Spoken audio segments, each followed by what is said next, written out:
बिस्मिल्लाहिर्रहमानिर्रहीम। अस्सलाम वालेकुम। आपका मेज़बान सैयद कामरान आपकी खिदमत में हाजिर है। दोस्तों, पाकिस्तान की खारजा पॉलिसी किस कदर थर्ड क्लास है, इसका एक मुख्तसर जायज़ा पेश करते हैं।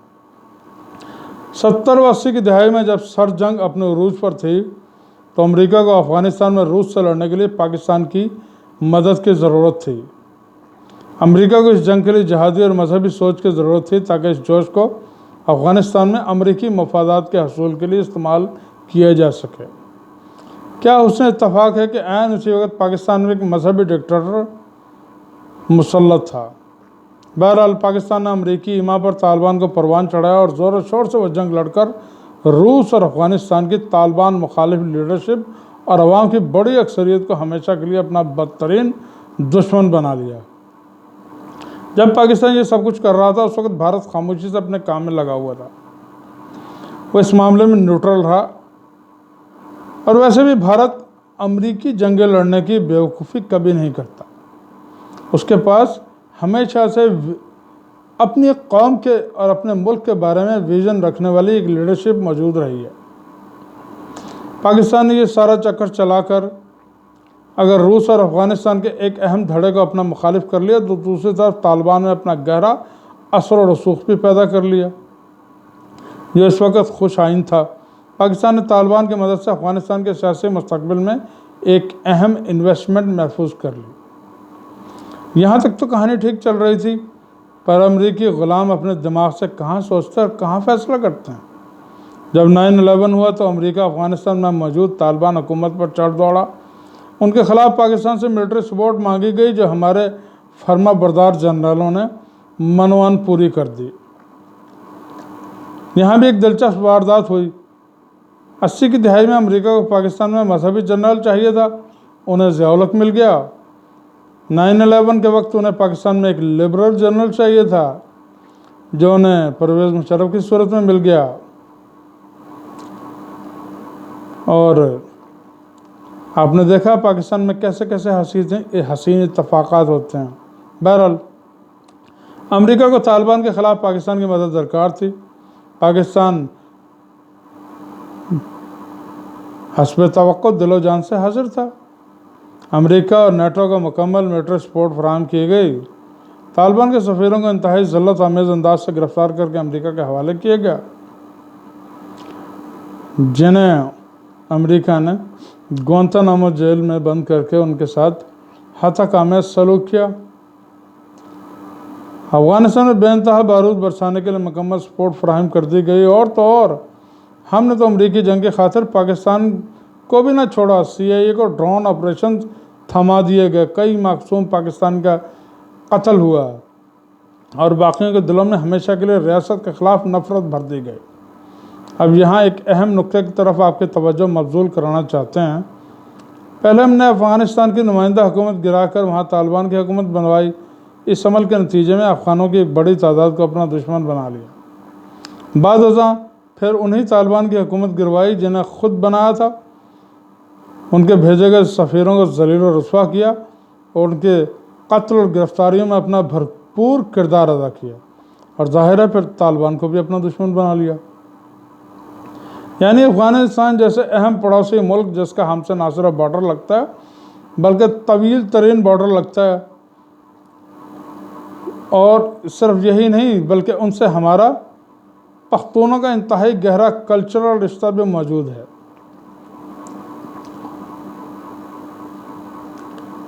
और यूँ हमने इन दोनों धड़ों को ही अपना दुश्मन बना लिया। कैसी शानदार खारजा पॉलिसी है हमारी। आगे चलते हैं। बाद हमारे अमरीकियों के साथ डील में कुछ गड़बड़ पैदा हुई। नाराज़ होकर हमने डबल गेम खेलना शुरू कर दी। पूरी दुनिया में जालसाज, नाकाबिल एतबार और दहशत गर्दों का साथी कहलाने लगे। अमेरिका ने भी नहले पर दहला मारकर एक शर्मनाक ऑपरेशन अंजाम देते हुए ऐन हमारी नाक के नीचे से उसामा बिन लादेन को पकड़ लिया और उसे मार दिया। और जो यूँ दुनिया में हमारा बचा खुचा इमेज भी गारत हो गया। पाकिस्तान और अमेरिका के मामला बज़ाहिर ख़राब से ख़राब होते चले गए। हम फिर से तालिबान के साथ खड़े हो गए अमेरिका ने अफ़गानिस्तान से इनखला प्लान किया। उनके निकलते वहाँ जंग में शिद्दत आ गई। हमने तालिबान मुखालिफ अफ़गान हुकूमतों यानी हामिद करज़ई और ख़ासकर अशरफ गनी की हुकूमतें उनको तलपट करने और तालिबान को कंट्रोल वापस दिलवाने में अहम किरदार अदा किया और यूँ हमारी कोशिशों से तालिबान हुकूमत वापस आ गई। पीछे काफ़ी डैमेज हो चुका था पर मौजूदा सूरत हाल इत्मीनान बख्श थी। इस सारे मामले पर भारत ज़ख्मी सांप की तरह तड़प रहा था। पाकिस्तान के अहम तरीन अफसरान की काबुल में खड़े होकर चाय पीने की तस्वीर दुनिया भर में मौजूद पाकिस्तान के दुश्मनों के दिलों पर तीर चला रही थी। इस सारे मामले की वजह से अफ़गानिस्तान की लिबरल लीडरशिप और उनको सपोर्ट करने वाली अवाम के दिलों में पाकिस्तान से नफरत इंतहाई हद तक बढ़ चुकी थी। इसका मुजाहरा आपने पाक अफ़गान क्रिकेट मैचों और वहाँ मौजूद अफ़गानी शायकीन के रवैयों से लगाया। लेकिन ये बड़ी कीमत देकर हम अफ़गानिस्तान में अपनी हलीफ हुकूमत लाने में कामयाब हो गए, जो एक बहुत बड़ी कामयाबी थी। मामला फिर से बेहतरी की तरफ जाते हुए नज़र आ रहे थे, लेकिन यहाँ फिर से एक ट्विस्ट आ गया। अमेरिका ने एक बार फिर चक्कर चलाया। उसे अफ़गानिस्तान में अमन किसी सूरत बर्दाश्त नहीं, क्योंकि वहाँ चीन को काउंटर किया जाता है। हैरत अंगेज़ तौर पर पाकिस्तान फिर से अमरीकी कैंप में जाता दिखाई दिया। पाकिस्तान और अफ़गानिस्तान का बॉर्डर फिर गर्म होने लगा, झड़पें और हलाकतें शुरू हो गईं। अब ज़रा 2 मिनट सोचिए कि अफ़गानिस्तान में तालिबान हुकूमत बनाने के लिए पाकिस्तान कई बरसों से जंग लड़ रहा है। हमने दुनिया भर में अपने आप को बदनाम किया, अफ़गानियों की बड़ी तादाद को अपना दुश्मन बनाया और जब वही तालिबान हुकूमत में वापस आए तो हम उनके साथ बॉर्डर पर जंगें लड़ रहे हैं। उनके ख़िलाफ़ सरकारी सतह पर साबिक़ वज़ीर ख़ारजा बिलावल साहब बयानात देते फिरे। हम कैसी रियासत हैं? हमारी पॉलिसियाँ कौन बनाता है और क्या सोच के बनाता है? 9/11 उसके बाद लड़ी जाने वाली अफ़गान जंग को आज 24 बरस हो चुके हैं। किसी ने सवाल किया कि अमेरिका के साथ इस जंग को लड़कर पाकिस्तान ने क्या हासिल किया? ये जंग हमने क्यों लड़ी? क्या पाकिस्तानी मीडिया असम्बली में इस पर कोई संजीदा बहस हुई? इस जंग के मुजरिम परवेज़ मुशर्रफ का कोई ट्रायल हुआ? अफसोस का मुकाम तो यह कि भारत के अफ़गानिस्तान की लिबरल लीडरशिप के साथ ताल्लुकात तो हमेशा मिसाली रहे। वो अब तालिबान के साथ भी अपने ताल्लुकात तकरीबन नॉर्मलाइज कर चुके हैं, जबकि दूसरी तरफ पाकिस्तान ने अफ़गानिस्तान की लिबरल और तालिबान हर तरह की लीडरशिप के साथ अपने ताल्लुकात तबाह कर लिया और अफ़गानिस्तान की आवाम से अपने दिल में शदीद तरीन नफ़रत पैदा कर ली, सिर्फ अमरीकी मफादात के तहफ़्फ़ुज़ की खातिर।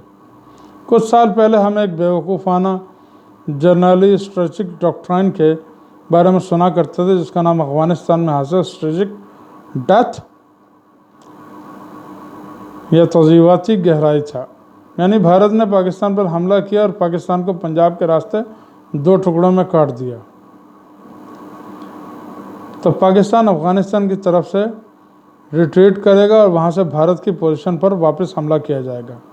यह मुज़ाहिका ख़ैज़ डॉक्ट्राइन भी अब तबाह बर्बाद हो गई। अब पाकिस्तानी अफवाज अफ़गानिस्तान में कदम तो रख कर दिखाएँ, वहाँ की हुकूमत और आवाम उनका ऐसा इस्तकबाल करेगी कि दुनिया देखेगी। इस डॉक्ट्राइन का अब यह हाल हुआ है कि हमें अफ़गानिस्तान में कुछ नहीं मिला, उल्टा मगरबी बॉर्डर भी अब गैर महफूज हो चुका है। यानी हमारी दानिशमंदाना खारजा पॉलिसी का तुफैल पाकिस्तान के दोनों तवील बॉर्डर्स मशरक़ी और मगरबी दोनों ही गैर महफूज हैं। अफ़गानिस्तान के साथ पाकिस्तान ने अमरीकी मफादात का तहफ़्फ़ुज़ करते हुए जो खिलवाड़ किया, तारीख़ इसको कभी माफ़ नहीं करेगी। इस वक्त उन्हें जो अचानक अफ़गान महाजिरीन को वापस भेजने का दर्द उठा है, ये किसी कौमी मफाद के पेश नज़र नहीं उठा, बल्कि अफ़गान हुकूमत को सबक सिखाने के वास्ते ये सारा अमल अंजाम दिया गया। इसलिए सारे प्रोसेस को इंतहाई शर्मनाक अंदाज से सर अंजाम दिया जा रहा है।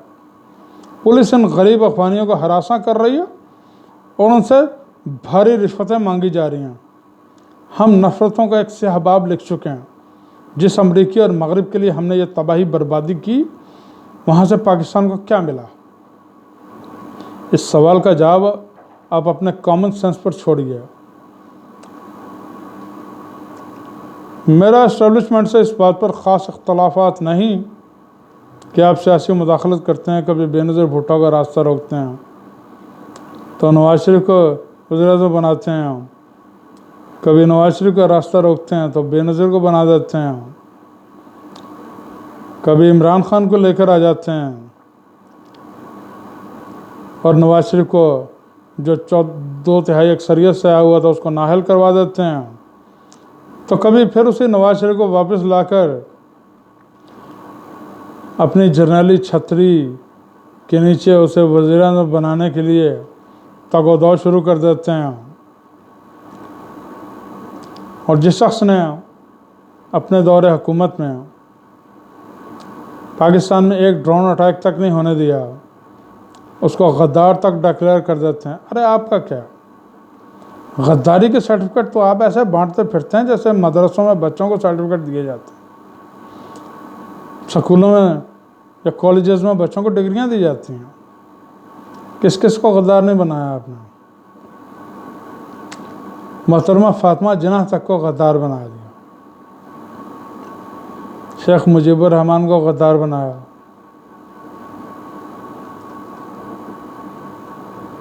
भुट्टो को गद्दार डिक्लेयर किया, किस किस को गद्दार ने डिक्लेयर किया?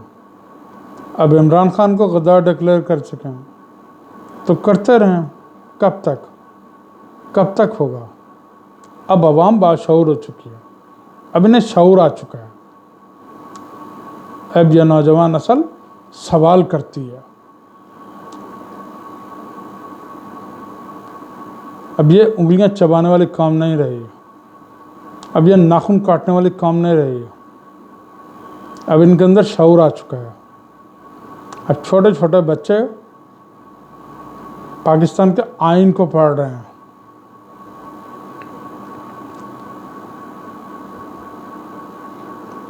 जिन्होंने कभी कौमी तराना नहीं सुना था, आज वो कौमी तराना सुनना पसंद करते हैं। जिन्होंने कभी पाकिस्तान की तारीख नहीं पढ़ी थी, आज वो पाकिस्तान की तारीख पढ़ना पसंद करते हैं। और बिलखसूस जो कुछ 70 की दहाई में किया गया, आज उन्हें एक एक बात का इल्म है। जिन्होंने कभी महमूदुर रहमान का नाम भी नहीं सुना था, आज वो महमूदुर रहमान कमीशन रिपोर्ट भी पढ़ते हैं। आज वो सब जानते हैं कि इस मुल्क में गुज़श्ता 70 बरस से क्या खिलवाड़ खेला जाता रहा है, किस तरह इन मासूम जहनों को अपनी हिर्स और हवस की भेंट चढ़ाया जाता रहा है, किस तरह पाकिस्तानी बच्चों का मुस्तकबिल तारीख से तारीख कर दिया जाता रहा है, किस तरह मजबूर होकर आज पाकिस्तानी ये मुल्क छोड़ना चाहते हैं। जिसका हाथ नहीं पड़ता वो बेबस हैं, जिनका हाथ पड़ता है वो कभी भी पाकिस्तान में रहना पसंद नहीं करेंगे। और हमारे इंटरेस्ट देखिए, हमारे मौजूदा निगरान वज़ीर-ए-आज़म साहब कहते हैं कि जाओ, छोड़ के चले जाओ मुल्क, हमें क्या फ़र्क पड़ता है, क्या हो जाएगा। अफसोस, अपने गलत काम को जस्टिफाई करने से गलत काम सही नहीं हो जाता, बल्कि सही काम करके दिखाना पड़ता है। मगर अफसोस, लेकिन अब ऐसा नहीं चलेगा। अब लोगों को शऊर आ चुका है। अब आप किस तरह रोकेंगे? चलिए देखते हैं। अब जो चालें आप चल रहे हैं, चलें, 100 बिस्मिल्लाह। लेकिन जो चाल अल्लाह चलेगा, फिर आप अपना मुंह चाटते रह जाएंगे, फिर आपको भागने का मौका तक नहीं मिलेगा।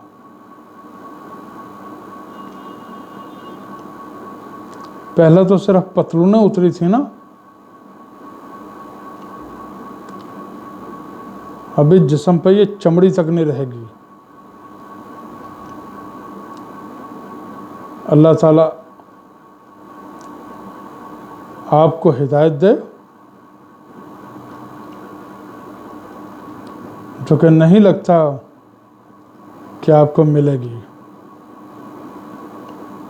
क्योंकि आप खुद हिदायत नहीं लेना चाहते।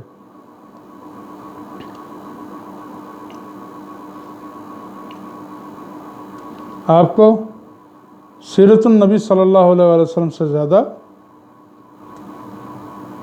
हिटलर की सीरत पढ़ने में दिलचस्पी है, मुसोलिनी की सीरत पढ़ने में दिलचस्पी है।